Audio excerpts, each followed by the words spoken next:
प्रत्येक शिष्य का कर्तव्य होता है कि गुरु का दिया हुआ जप मंत्र को निष्ठा के साथ जप करे एवं उसकी संख्या लाखों लाखों होनी चाहिए। जप मंत्र वह शक्ति है जो युगों युगों के महायोगियों ने अपनी साधन शक्ति को महाकाश के महाभांडार से शब्द रूप में चयन करके उसमें महाशक्ति का स्फुरन घटाकर शिष्य के अंदर संचालित करते हैं। उस शक्ति की क्या असीम क्षमता है, उसकी प्रत्यक्ष रूप में उपलब्धि सिर्फ वे ही कर पाए हैं जिन्होंने एकांत भाव से इस जप महत्व से साधन में स्वयं को मन प्राण से नियोजित करके रख पाए हैं। जब शक्ति का स्फुरन उसी तरह घटता है जिस तरह एक सामान्य बीज के बाद में एक महारूप जन्म लेता है। छोटे एक बीज को देखकर ऐसी एक कल्पना भी नहीं की जा सकती है कि उसने अपने अंदर इतना विशाल किसी वृक्ष का अस्तित्व छुपा कर रखा है। वैसे ही जप को प्रत्यक्ष साधन के अंदर जब तक नहीं ला जा सकते हैं तब तक समझ नहीं पाएंगे कि उस पूरे ब्रह्मांड की महाशक्ति जप के अंदर ही निहित है। श्री श्री दादाजी महाराज। प्रत्येक शिष्य का कर्तव्य है स्वयं को गुरुमुखी बनाकर रखना।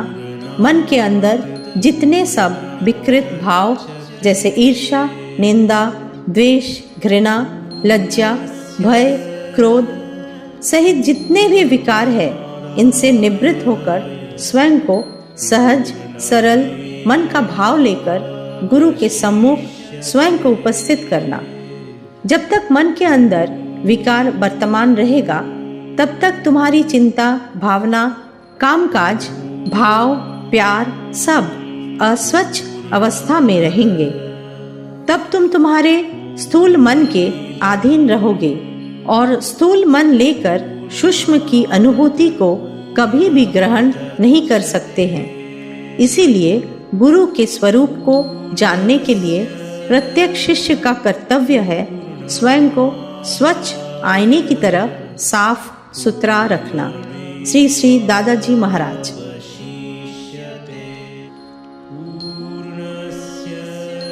गुरुमुखी शिष्य का मन सब समय उच्च अवस्था में रहता है। सब समय गुरु चिंता, गुरु भावना से उसका मन दिव्य भाव में विभोर होकर रहता है। सब समय वो स्वयं के हृदय में गुरुमुखी रूप की पूजा करता रहता है। स्वयं के स्वरूप को, स्वयं की मूर्ति को गुरु के रूप और मूर्ति के अंदर ही देख पाता है। सारे दिन का कर्म, भावना, चिंता के अंदर गुरु मूर्ति ही उसके अंदर प्रकाशित होती है। शिष्य की भावना ऐसी होनी उचित है।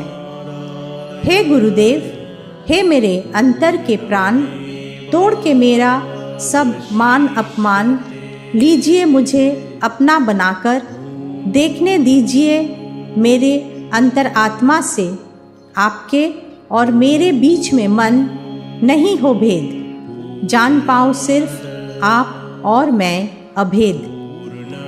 श्री श्री दादाजी महाराज।